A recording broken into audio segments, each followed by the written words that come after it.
बिस्मिल्लाहिर्रहमानिर्रहीम। अस्सलाम वालेकुम नाज़रीन, आप देख रहे हैं प्रोग्राम फैसला। मैं हूं आफ्ताब मोगरी। अगर बात करें तो आज बड़े फैसले होते हुए तो नज़र आ रहे हैं, मगर आज उस खबर ने सुबह से लेके अब तक पाकिस्तान और पाकिस्तान की सियासत में एक नया मोड़ अख्तियार कर लिया है। अगर बात करें तो बुशरा बीबी की जो है बरतानिया के जजीरे के खबर के बाद पाकिस्तान की सियासी और समाजी हलकों में जो है इस वक्त बड़ी अहम बहस भी हो रही है कि माजी में बुशरा बीबी और वज़ीर आज़म उस वक्त के जनाब इमरान खान उसके जो फैसलों पे कितनी असरअंदाज थी। अगर देखा जाए तो ये ना सही पाकिस्तान के किसी ऐसे मीडिया हाउस की या किसी अखबार की खबर, मगर बरतानिया के उस जजीरे की खबर जिसने जो है पाकिस्तान की सियासत में हलचल मचा दी है। इतना भी कहा गया कि कई घंटे तक जहाज़ भी जनाब इमरान खान का रुकवाया गया कि अब वक्त दुरुस्त नहीं, आप फ्लाई नहीं कर सकते। यानी कि ऐसे फैसले जो कि बुशरा बीबी करती हुई नजर आती थी, उन्हीं फैसलों पर जो है एक न्यूक्लियर मुल्क के एक वजीर आजम जो है उस पर अमल दरामद करते थे। ये इस वक्त ज़ेर बहस ना सही पाकिस्तान में, मगर दुनिया में इस वक्त यकीनी तौर पर बड़ा इस पर बहस भी हो रहा है कि एक न्यूक्लियर स्टेट के वजीर आजम जिसको बारहा एक बुशरा बीबी की तरफ से जो इंस्ट्रक्शन मिलती थी उसी पे ही चलता था। मगर ये भी इंकशाफात हुए हैं, जो मुख्तलिफ इंकशाफात जो सामने आए हैं, ये बड़े अहम है कि आप इस चीज़ से भी देखें कि जहांगीर तरीन से लेकर और बड़ी क़यादत जो है, जो उस वक्त बानी पीटीआई को जो छोड़ के गई, उसका भी जिक्र आज हुआ, जिसके तहत बुशरा बीबी के ऊपर ही वो फैसले आयद होते हैं कि आप उस वक्त मशवरा देती थी वज़ीर आज़म पाकिस्तान को कि किस तरह से बात कर रही थी। इतना भी नहीं, मगर आगे जाके ये भी देखने में आया कि बुशरा बीबी इतनी अंदाज थी कि जब आर्मी चीफ जनरल बाजवा के साथ वज़ीर आज़म की मुलाकात होती थी, उसमें भी बुशरा बीबी की शिरकत बड़ी ज़रूरी होती थी। इसके साथ साथ उस वक्त के DGISI जनरल फैज़ हमीद की तरफ से भी जो है ऐसी बातें सामने आई हैं कि जब बुशरा बीबी को 2 दिन कबल बताया जाता था कि अब आने वाले दिनों में ये फैसले होंगे, तो वही बुशरा बीबी इमरान खान को बताकर और अपनी उस जो कहें कि सबूत देती थी कि मेरे पास ये भी इल्म है और ये मसले आने वाले दिनों में हो सकते हैं। तो अब इस वक्त जो पाकिस्तान में है 27वीं आईनी तरमीम में तो बहस हो ही रहा है, मगर उसके साथ साथ बुशरा बीबी जो को इस वक्त पूरे पाकिस्तान में और इस वक्त उस पर बात हो रही है कि इस तरह के बयानात और इस तरह की जो चीज़ें जो बुशरा बीबी की साथ मुसलत की गई हैं वो बड़ी अहम है। मगर पाकिस्तान तहरीक इंसाफ का मौक़िफ़ भी सामने आया है। बुशरा बीबी की तरफ से तो बयान नहीं आया सामने, मगर पाकिस्तान तहरीक इंसाफ के बैरिस्टर सैफ की तरफ से और उनका बयान आया कि ये मनगढ़ंत बातें हैं जो कि जिनका कोई सर पैर नहीं है और आने वाले वक्त में जो है इससे सुरखरू होंगे और कई केसेस से शुरू होंगे। इसी पे बात करेंगे। हमारे साथ बुलंद खान जूने जो हैं, तर्जुमान सिंध हुकूमत पाकिस्तान पीपल्स पार्टी के रहनुमा, आपका बहुत शुक्रिया। जाहिद किशोर साहब हैं, सीनियर सहाफ़ी हैं, आप भी हमारे साथ मौजूद हैं, आपका बहुत शुक्रिया। आमिर मुगल साहब रहनुमा पाकिस्तान तहरीक इंसाफ हमें ज्वाइन करेंगे थोड़ी देर में, उनका भी बहुत शुक्रिया। कर्नल रिटायर्ड मोहम्मद मारूफ रहनुमा पाकिस्तान मुस्लिम लीग नून, वो भी ज्वाइन करेंगे, आपका भी बहुत शुक्रिया। जाहिद साहब, मैं आपकी जानिब आऊँगा। आज इन इंकशाफात को कैसे देखते हैं? ये तो चलें ठीक है, एक बरतानिया के जजीरे ने जो है ये खबर दी है, ख़ास तौर पर अगर बात की जाए बुशरा बीबी के हवाले से, अगरचे ये खबर पाकिस्तान से निकल आती तो फिर ये भी इल्ज़ाम यानी कि PMLN पे और हुकूमत पे आता कि जी इनकी तरफ से कोई ये खबर दिलवाई गई है।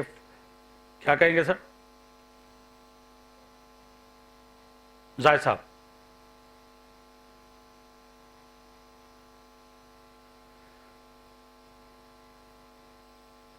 अच्छा, कोशिश करें। मैं जो है आमिर मुगल साहब आपकी तरफ आऊँगा, फरमाइएगा सर। आज ये बड़ी खबर है, अहम खबर है, जिसमें तो तमाम चीज़ें सामने आ गई हैं कि बुशरा बीबी साहिबा जो हैं कितनी असरअंदाज थी, इतना के पार्टी के फैसले और ख़ास तौर पर चीफ ऑफ आर्मी स्टाफ से जो मुलाकातें होती थी उसमें इवन के तैयारे की परवाज़ पे भी वो असरअंदाज होती थी कि अब टाइम दुरुस्त नहीं है, सितारे दुरुस्त नहीं है, आप परवाज़ नहीं कर सकते। तो ऐसी खबरों का जो सामने आना, समझते हैं कि बुशरा बीबी और पाकिस्तान तहरीक इंसाफ की जो है पूरी जो है पार्टी के ऊपर, इवन के बानी PTI पे ऊपर भी कंट्रोल था।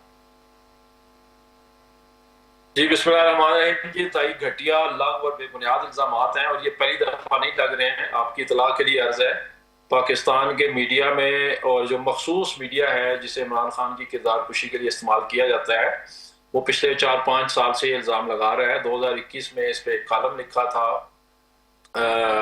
एक मोहतरमा आसमा शराजी, यही बातें उन्होंने भी लिखी थी। और इस तरह से मिलती जुलती बातें जो अक्सर पाकिस्तान मीडिया को फीड की जाती हैं बुशरा बीबी और इमरान खान के रिश्ते को कमज़ोर करने के लिए और उनको बदनाम करने के लिए। तो ये घिसी पिटी कहानी है। आज द इकोनॉमिस्ट में भी जाके छप गया, वो भी एक पाकिस्तानी खातून है बुशरा तस्कीन, जिन्होंने वहाँ पे ये जाके छापी है। तो इसका मकसद सिर्फ ये है कि जो अभी 27वीं गैर आइनी तरमीम हुई है जिसमें अदलिया का जनाजा निकाला गया है, सुप्रीम कोर्ट का जनाजा निकाला गया है और मुल्क में आईन कानून को दफन कर दिया गया उसे वजह हटाने के लिए। इसके अलावा ये आप इसको इतना बड़ा तूफान ना समझें, ये एक प्याली में तूफान है आफ्ताब मुगेरी साहब, जिसको आपको बहुत बड़ा सुनामी बना के पेश कर रहे हैं।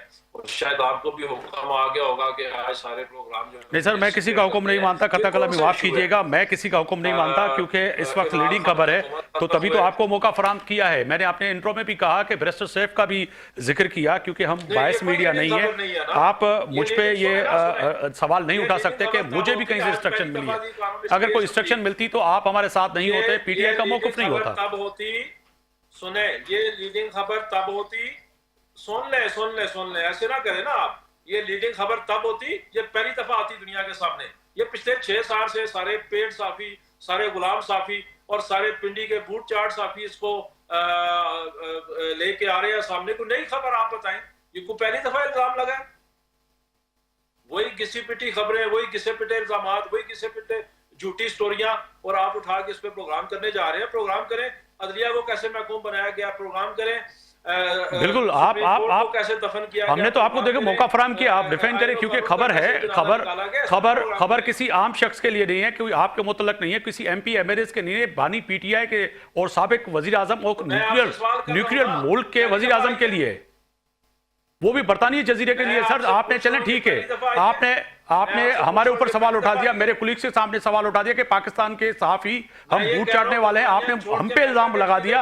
मगर ये भी तो चीज देखें ना मुगल साहब, ये भी तो चीज देखें कि आमिर मुगल साहब, ये भी चीज बरतानिया जजीरे पे हिस्सा निकाले ना, उन्होंने ये खबर दी, हमने नहीं दी है। आफ्ताब मुगेरी साहब, ये पहले 10 दफा छप चुकी पाकिस्तान में 10 दफा छप चुकी पाकिस्तान में। ये इस वक्त बड़ा इशू है। इमरान खान की हुकूमत खत्म हुए 3 साल गुजर चुके, ये बड़ा इशू है। ये बड़ा इशू है कि 27वीं तरमीम के जरिए जो है वो दो आदमियों को ताहयात इस्तिस्ना मिल गया। ये बड़ी खबर है, सुना है कभी आपने? मैं खतरनाक चीजें सुना लेता हूँ, सुन लीजिएगा, तहम्मुल से सुन लीजिएगा, बर्दाश्त कीजिएगा। मैं आपको खतरनाक पॉइंट सुना लेता हूँ जो इस जजीरे में पहले पाकिस्तान में किसी ने खबर नहीं दी। इवन के 4 घंटे एक न्यूक्लियर मुल्क के वजीर आजम का तैयारा नहीं उड़ सकता। अपने लिए इस्तिस्ना नहीं मांगा।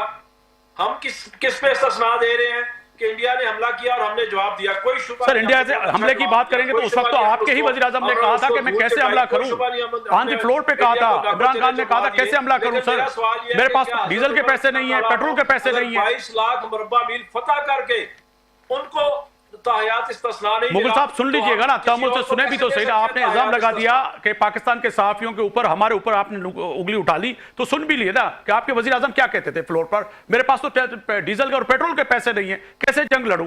और इंकशाफात जो आज इस जजीरे ने जो किए हैं वो बड़े अहम है, एक न्यूक्लियर मुल्क के वजीर आजम के लिए है, किसी आम शख्स से तो ये नहीं है। जब हमला हुआ तो क्या इमरान खान ने 2 जहाज नहीं गिराए इंडिया के?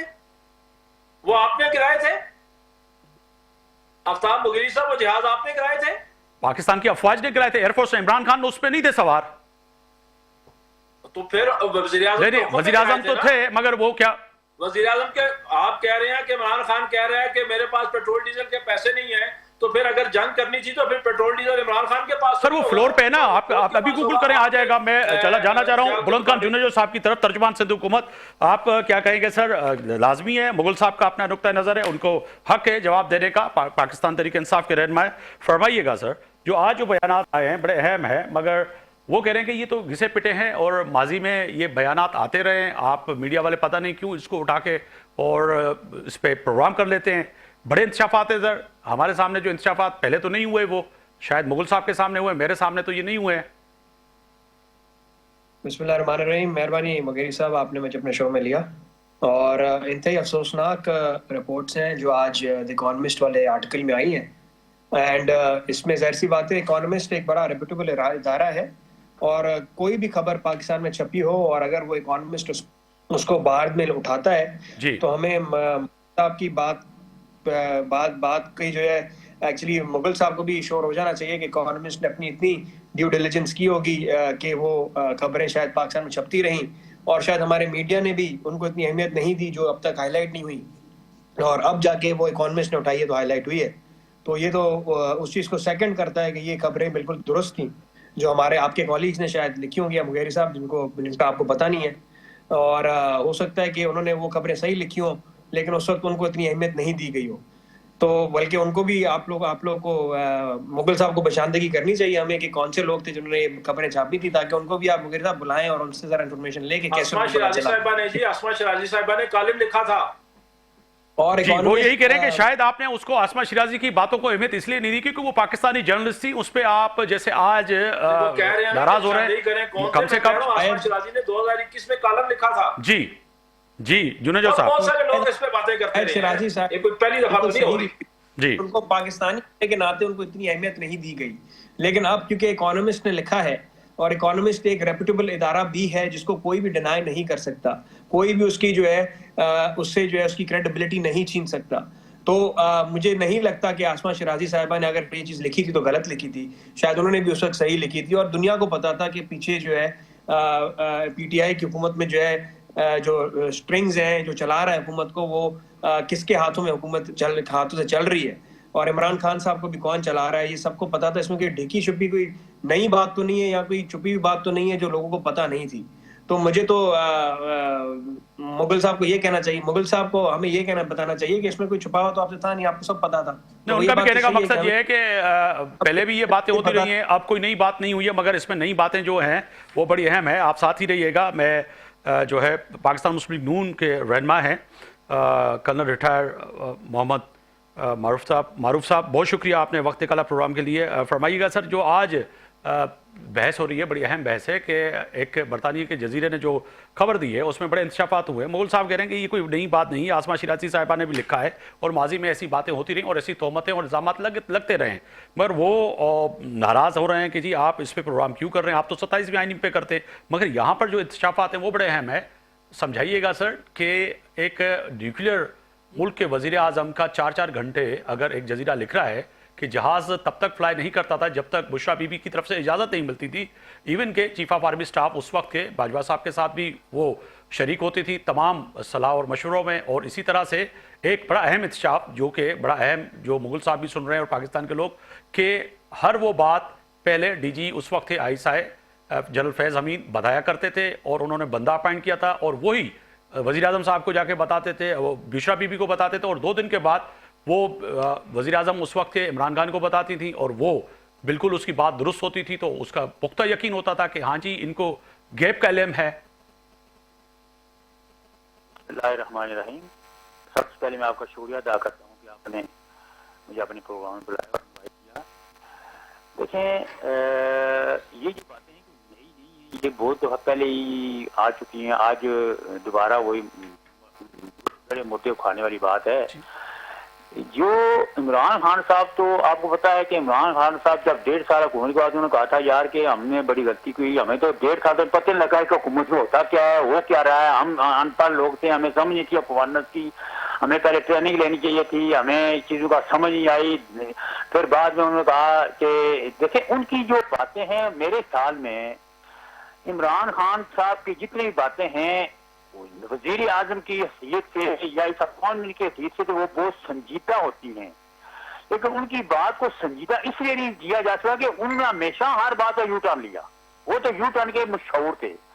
तो अभी देखें, मुल्क की तबाही के जिम्मेदार हैं, उन्होंने इस मुल्क की खारजा पॉलिसी को तबाह किया, इंटरनली तबाह किया, कश्मीर का सौदा किया। जब ट्रंप साहब ने उन्होंने कहा कि मुझे ऐसे महसूस हो रहा है, तो ये जो आप बता रहे हैं बुशरा बीबी की बातें हैं, तो ये बेशुमार मामलात ऐसे हैं जिसमें वो खुद कह रहे थे, उन्होंने खुद कहा था कि मेरी लोगों के मुर्शिद कौन थे, मेरी मुर्शिद जो है वो मेरी बुशरा बीबी हैं।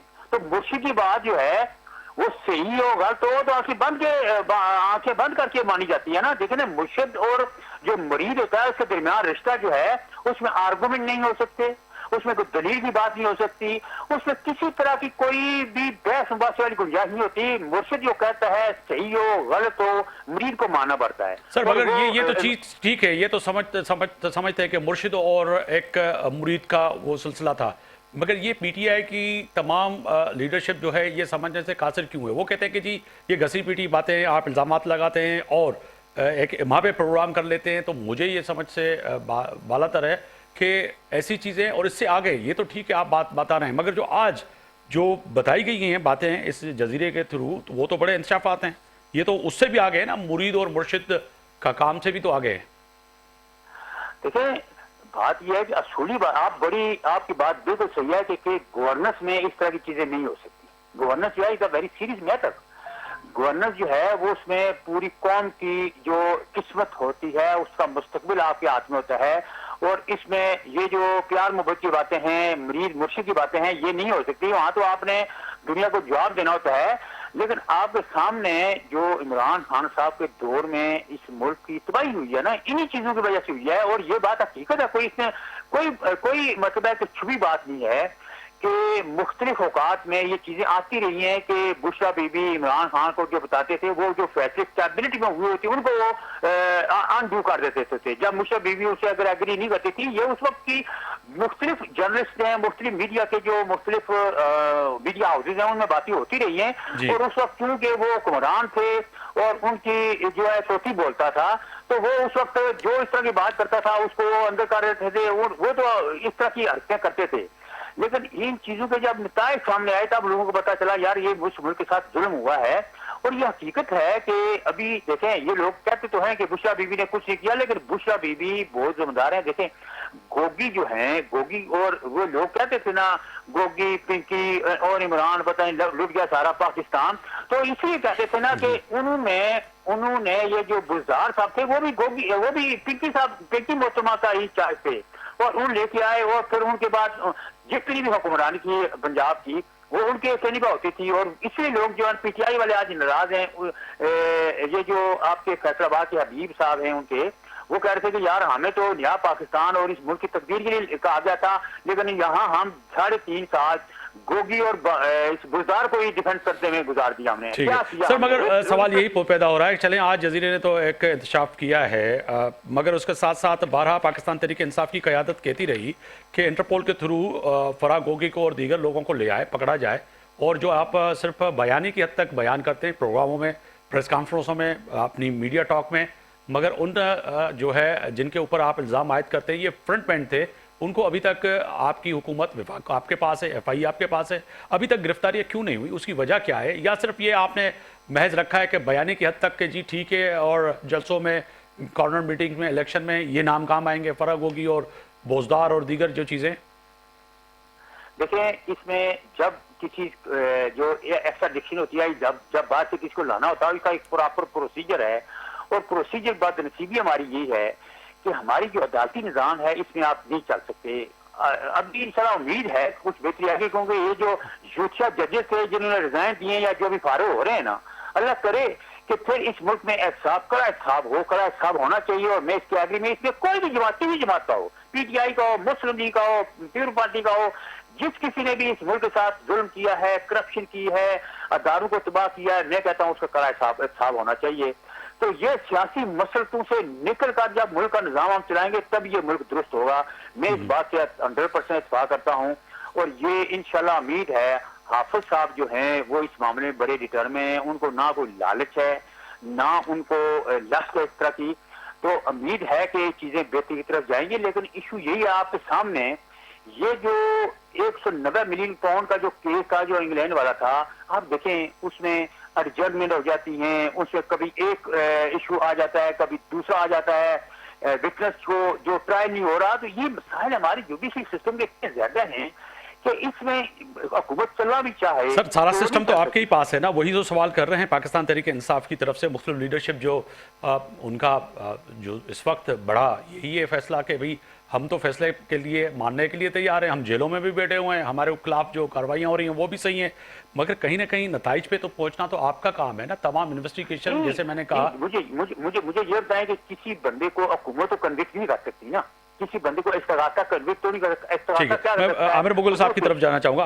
आमिर मुगल साहब, ये जो आज आप जिक्र कर रहे हैं, जिस मैगजीन का जिक्र कर रहे हैं जिसमें ये इंकशाफात हुए हैं, इवन के उस वक्त के DG ISI यानी कि मौजूदा फील्ड मार्शल आसिम मुनीर का भी जिक्र हुआ, उस पर कहिएगा कि क्या दुरुस्त बात है कि ये आप कह रहे हैं कि माजी में भी ये बातें होती रही हैं, मगर आज जिस मैगजीन ने वाज़ेह तौर पर लिखा है, उन्होंने उसका भी उस वक्त का भी जिक्र किया कि जब बानी PTI के पास बुशरा बीबी और फराग होगी और दीगर करप्शन के फाइल लेके उस वक्त के वज़ीर आज़म इमरान खान के पास आए, तो उनको जाके दिखाया कि जी ये करप्शन हो रही है। उस वक्त भी जो है बानी PTI मानने से इनकारी थे। आज वही जिक्र हो रहा है जिसने मैगजीन ने वाज़ेह तौर पर लिखा है। इस पर आप क्या कहेंगे फिर मुगल साहब?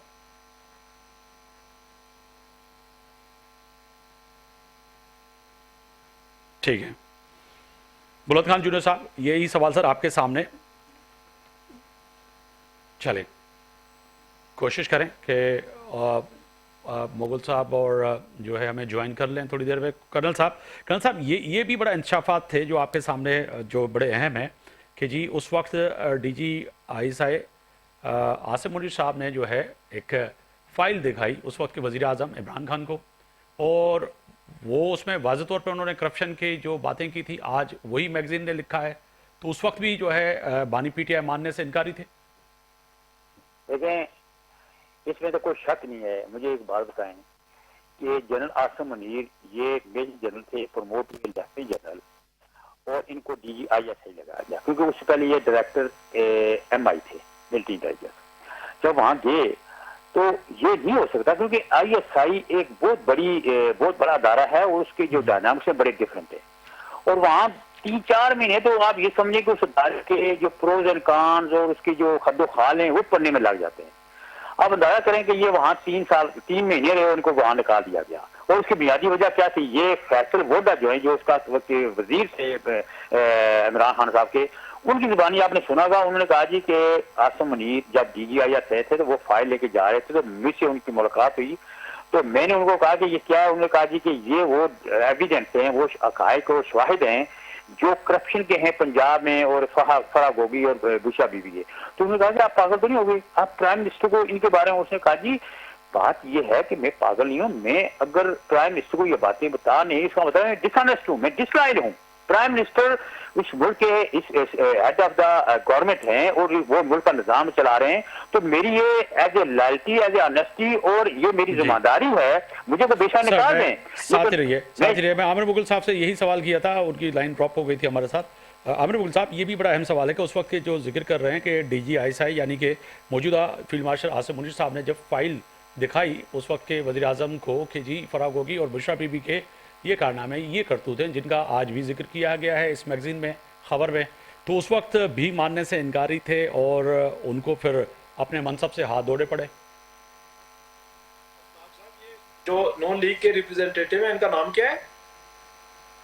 जी मोहम्मद मारूफ साहब हैं, कर्नल रिटायर मोहम्मद मारूफ जी। ये कर्नल साहब ने बड़ी अहम बातें की हैं। सबसे पहले तो इन्होंने इस बात को एडमिट किया कि ये इल्जामात पहले भी इन पे लगाए जा रहे थे, कोई नए इल्जामात नहीं है। दूसरी बात इन्होंने कही जी कि हमने बड़ी दास्तानें सुनी है फराह गोगी या फराह शहजादी की और बुशरा बीबी की और उस्मान बुज़दार की करप्शन की। तो मेरा सवाल है कि वो फिर किधर है करप्शन सारी? कितने केसेस आज तक आपने बनाए हैं बुशरा बीबी पे करप्शन के? बताएं जरा, उनकी लिस्ट दिखाएं निकाल के। अगर करप्शन करती नहीं है बुशरा बीबी तो फिर कोई केसेस भी तो आज होने चाहिए ना उनके ऊपर। और कितने केसेस आपने बनाए हैं उस्मान बुज़दार पे आज तक करप्शन के? जो आप इल्जामात लगा रहे हैं और जो आप हवाला दे रहे हैं फैसल वावडा का, फैसल वावडा के इल्जामात की क्या औकात है? कल तक कोई इमरान खान को अपना बाप करार देता था टीवी पे बैठ के, आज किसी और को बाप करार दे रहा है। तो जो शख्स अपना बाप ही बदलता रहे वक्त के साथ साथ, आप उसकी बातों पे यकीन करके या एतमाद करके जहांगीर तरीन की बातों को क्या कहेंगे? आमिर मुगल साहब आपसे, आमिर मुगल साहब जहांगीर तरीन की बातों को क्या कहेंगे? जी तो फिर मौका दिया करें। दूसरों की बात आप इस तरह सुनते हैं जिस तरह कोई हदीस और कुरान का लेक्चर हो रहा है। आपकी भी बात हुई उसी तरह सुन रहे हैं। डाल देते हैं। जी फरमाइएगा सर। मेरी बात सुने ना, ऐसे नहीं हो सकता ना कि उनकी बात आप ऐसे सुनते हैं जिस तरह को फील्ड मार्शल का खिताब आप सुन रहे हैं। नहीं, मैं आपका भी किताब सुनने के लिए तैयार हूँ सर, आप तकरीर करें। मैं अब इनसे सुने नहीं सुने। अब बात यह है, अब मेरा सवाल यह है आपसे, आप इस एक बेबुनियाद स्टोरी पे जो पाकिस्तान में छपे या इकोनॉमिक में छपे, आप उस पे इतने भंगड़े डाल रहे हैं, मुझे समझ नहीं आती आप अल्फाज क्या यूज कर रहे हैं बुशरा बीबी के लिए कि उनके करतूत सामने लाए। आपको सबसे पहले तो अपने अल्फाज पे गौर करना चाहिए। आप जर्नलिस्ट हैं, आप सहाफी। मैंने कब कहा कि उनके करतूत सामने आ गए? मैंने कहा खबर सामने आई है, आपने मेरे लफ्जों को मेरे मुंह में ना डाले ना, अपने लफ्जों को। क्यों इल्जाम लगाया करतूत के लफ्ज आपने क्यों इस्तेमाल किए? कौन सा करतूत साबित हुआ आज तक? बिल्कुल। सबसे पहले तो मुझे आप ये बताएं आफ्ताब मुगीरी साहब कि ये जितने इल्जामात हैं, आप सहाफी हैं या आप इधर बैठ के टेबल स्टोरीज करते हैं कि जो व्हाट्सएप पे आए आप बोल देते हैं? नहीं, व्हाट्सएप पे कोई नहीं आया मेरे पास। रिकॉर्डिंग सुनी आपने इन इल्जामात की कि सुन ले सर, आप ले जाए ना कोर्ट में, बर्तानिया में चले जाएं, वैसे भी आप केस करते हैं, बर्तानिया चले जाएं, उनके ऊपर केस कर लें। ये जितने इल्जामात हैं इनका कुछ सबूत भी तो होना चाहिए ना। इन इल्जामात का कुछ सबूत भी सर, केस कर लेना। मैं भी वही कह रहा हूं, मैंने तो आपको प्लेटफॉर्म फराहम किया है। आप रहनुमा है पाकिस्तान तहरीक इंसाफ के, आपकी क़यादत कोई फैसला कर ले, आप उनके ऊपर केस डाल दें, पाकिस्तान में भी डाल दें और बर्तानिया में भी डाल दें केस। सर मैं इधर बैठ के कहता हूँ आफ्ताब मुगीरी जो है एक चोर है, वो डाकू है, उन्होंने पाकिस्तान का बैंक लूटा है, तो बस लग गया इल्जाम। मैं आपको ले जाऊंगा सर, कोर्ट में ले जाऊंगा। मुझ पे आप अगर इल्जाम लगाएंगे मैं चोर डाकू, तो आपको साबित करना पड़ेगा। मैंने आप पे इल्जाम नहीं लगाया, मैंने कोई बुशरा बीबी पे इल्जाम नहीं लगाया, ना मेरे प्लेटफॉर्म से इल्जाम लगाया। जिस मैगजीन के थ्रू प्लेटफॉर्म पे आपके ऊपर इल्जाम लगाए, उसको आप ले जाएं कोर्ट में। रुक जाता था अपॉइंटमेंट जो है वो बुशरा बीबी के हुक्म के बगैर नहीं होती थी। कोई वीडियो रिकॉर्डिंग दिखाएं, कोई ऑडियो रिकॉर्डिंग दिखाएं, कोई सबूत भी तो लेके आए ना। बैठा इल्जाम लगा दिया और उस पर टीवी प्रोग्राम शुरू कर दिए। कोई मुझे सबूत दिखाएं। साहब इतने जज्बाती मत हो, आपके जज्बात की मैं कदर करता हूं। दे रहे हैं आप, दिखाएं ये वीडियो रिकॉर्डिंग है, बुशरा बीबी इमरान खान को अहकामात दे रही है, बड़ी आसान सर। ये सबूत है, ये जो खबर मैंने निकाली है ना जिस मैगजीन से, ये सबूत है मेरे हाथ में। जिस मैगजीन ने ये छापा है उसको आप ले जाए ना सर। आप बर्तानिया में आपके ओवरसीज पाकिस्तानी जो पीटीआई की क़यादत है वहां ले जाए सर। मेरे सामने तो आप लगा रहे हैं, मैं तो आपसे पूछ रहा हूं। नहीं, मैं तो लाजमी, मैंने जो प्रोग्राम करना है मैंने तो आपको प्लेटफॉर्म फराहम किया कि भाई आप आए बताएं हमें कि आपके ऊपर जो नहीं आप बिल्कुल मुझे प्लेटफॉर्म फराहम ना करें। मुझे कोई शौक नहीं है कि आप मुझे प्लेटफॉर्म फराहम करें। अब मेरी तरफ से ये कर्नल साहब को कौन करेगा सर? पीटीआई के ऊपर इल्जाम है ना, तो पीटीआई करेगी ना आखिर सर। सुने ना, जवाब दे तो पीटीआई है ना। छोड़े ये आपको आप समेत पूरे इलेक्ट्रॉनिक मीडिया को टास्क दिया गया है कि जाएं और बुशरा बीबी पे जाके प्रोग्राम करें और कोई काम नहीं है आपके पास। सुने, असल सवाल मैं आपको बताता हूं, जो कर्नल साहब से, मारूफ साहब से और जो पीपल्स पार्टी के रिप्रेजेंटेटिव है, इन दोनों से मेरी तरफ से मैं इनसे ये गुजारिश करता हूं। अभी 28वीं तरमीम ला रहे हैं शायद 2 माह में, राना सनाउल्लाह ने भी कहा 2 माह में जी, और एमएल वली भी कह रहे थे कि 2 माह में ये एक और तरमीम ला रहे हैं। आप उसमें एक इनसे नई शिक शामिल करवाएं। इन्होंने पाकिस्तान के 2 जो इस वक्त नुमाइंदे हैं, एक सदर पाकिस्तान और फील्ड मार्शल, उनको ताहयात इस्तिस्ना दिया है। तो मेरी तरफ से एक तजवीज़ ये है कि ये इस तरह वो राजी नहीं होंगे।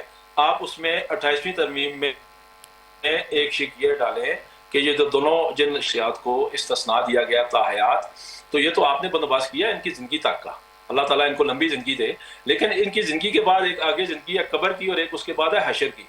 तो उसमें मजीद तरमीम ये डालें कि कब्र में भी इनको इस्तिस्ना हासिल है, इनसे कोई सवाल जवाब। ये आपकी ख्वाहिश है, आपकी माएँ देखिए, अब आपकी बात है, आपकी भी बात मैं सुन रहा हूँ। फिर अगर मैं यहाँ टोकूंगा तो फिर आप कहेंगे कि आप किसी व्हाट्सएप के मैसेज पे प्रोग्राम कर रहे हैं। और फरिश्ता आए कि सवाल पूछे तो ये आगे से वो 28वीं तरमीम दिखा दे कि भाई हमें तो इस्तिस्ना हासिल है, और जब हशर में इनको खड़ा किया जाए अपने अमाल का जवाब देने के लिए, तो वहां भी 28वीं तरमीम निकाल के दिखा दे भाई हमें तो इस्तिस्ना हासिल है। तो ये स्टेप उठाए तो शायद इस तरह बादशाह सलामत आप दोनों से राजी हो जाए। चले आमिर गुल साहब, मुझे एक ब्रेक का कहा जा रहा है, मैं वापस आऊंगा तो जुनेजो साहब आपके सामने सवाल रखूंगा, जो कि सवाल उठा रहे हैं कि वो 27वीं आईनी तरमीम में मजीद अमेंडमेंट करवा के आप फैसला कुछ ऐसा ही करवा के कर लें कि आखिरत में भी वो आपके काम आए। मगर यहाँ पर बात हो रही है आज बुशरा बीबी की, वो कह रहे हैं सवाल तो आपको ये करना चाहिए था, मगर ये मैंने इल्ज़ाम नहीं लगाया, एक मैगजीन ने आज लिखा है उसी पे बात हो रही है। और व्हाट्सएप के ज़रिए तो मैं प्रोग्राम कभी नहीं करता भाई मेरे, और अल्हम्दुलिल्लाह मुजरी सहाफ़त पे जो भी मुझे वक्त हुआ है